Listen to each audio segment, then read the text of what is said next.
Amen, amen.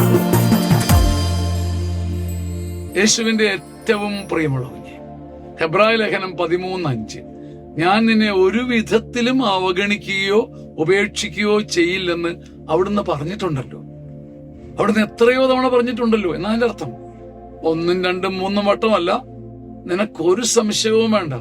At any rate നീ അവിടുത്തെ കുലുക്കി വലിച്ചെറിഞ്ഞാലും ഞാൻ നിന്നെ ഒരു വിധത്തിലും.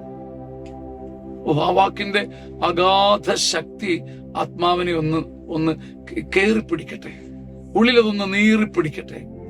ഒരിക്കലും കൈവിടില്ലെന്ന് കരുതി വരും, ഒരിക്കലും വിട്ടുപോകില്ലെന്ന് കരുതി വരും. ഒരു പക്ഷെ അല്പസമയത്തേക്കെങ്കിലും ഉലഞ്ഞു മാറുമ്പം നമ്മൾ അനുഭവിക്കുന്ന ഒരു നീറ്റലുണ്ടല്ലോ.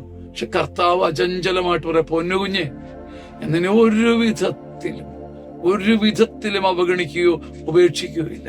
ഇതെന്തൊരു മാന്ത്രിക സ്വരമാണ്, ഇതെന്തൊരു മധുര സ്വരമാണ്. എന്നെ കേൾക്കുന്ന എല്ലാവരുടെ ഉള്ളിന്റെ ഉള്ളിൽ, ഞാൻ പറഞ്ഞതുകൊണ്ടല്ല, ദൈവത്തിന്റെ തനി സ്വഭാവത്താൽ അകത്തുനിന്ന് സ്വയംഭൂവായി ഈ വചനം വരണം എന്ന് ഞാൻ ആഗ്രഹിക്കുകയാണ്.